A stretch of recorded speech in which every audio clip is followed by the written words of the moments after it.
रात रॉबर्ट की मुलाकात एक पार्टी में लुइस प्रॉ से होती है, जो कि उसे बताता है कि तुमने जिस क्वालस पियोस को अपॉइंट किया था वो दरअसल एक रसिया का जासूस था।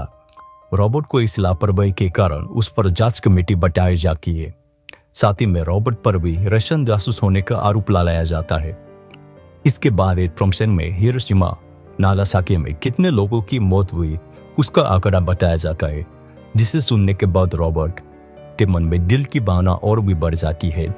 एडवर्ड रॉबर्ट को बताता है कि परमाणु बम के हमले से दूसरा विश्व युद्ध खत्म नहीं हुआ, बल्कि अमेरिका और रशिया के बीच कोल्ड वॉर की शुरुआत हो गई है। अपने देश के लिए परमाणु बम बनाने के बावजूद रॉबर्ट ओपेनहाइमर को कई इंक्वायरी से गुजरना पड़ता है, खास करके लुइस, जिसका मानना है कि परीक्षण के दौरान उसे रॉबर्ट द्वारा अपमानित किया गया था।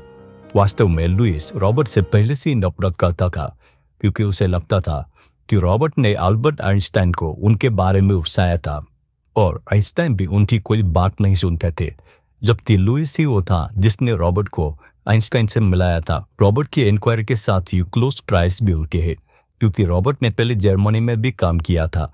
इस ट्रायल में लुइस का एक आदमी होता है जिसका नाम था रॉजर रॉबर्ट, जो कि कुछ भी करके रॉबर्ट को दोषी करार देना चाहता था। ट्रायल के दौरान पता चलता है कि कई लोगों थे मौत के लिए कारण रॉबर्ट दुखी था। सापी ने जिन का सुसाइड कर ला, कुछ ऐसे लोगों को अपहरण कर ला कि जो बाद में जासूस निकल गए। इन सारी बातों से रॉबर्ट दुखी था। रॉबर्ट की पत्नी को उसके और जिम के बारे में पता चलता है, लेकिन फिर भी वो ट्रायल के दौरान रॉबर्ट का साथ नहीं छोड़ती, जिस कारण रॉबर्ट को हिम्मत मिल गई है और फिर वो अपना केस लड़का है।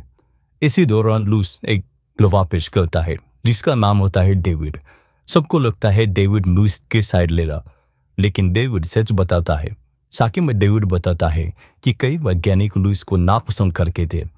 डेविड के बयान के बाद मिस का कॉमर्स सेक्रेटरी बनने का सपना टूट जाता है। कमेटी रॉबर्ट को बेगुनाह साबित करती है और सारे आरोपों से मुक्त करती है।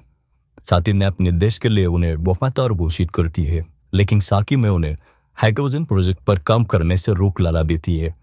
कोर्ट पे इस फैसले से रॉबर्ट खुश होता है। आखिर में हमें बताया जाता है कि रॉबर्ट ने आइंस्टाइन को लुइस के बारे में नहीं उकसाया था, बल्कि जब वो दोनों मिले थे तब परमाणु बम हमले के कारण होने वाले नुकसान के बारे में एक दूसरे से बात कर रहे थे और उन्हें लगता था कि परमाणु हमले से पूरी पृथ्वी ही नष्ट हो जाएगी।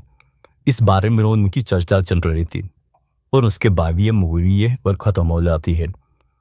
अगर ये मूवी आपको अच्छी लगे तो please like, subscribe and share.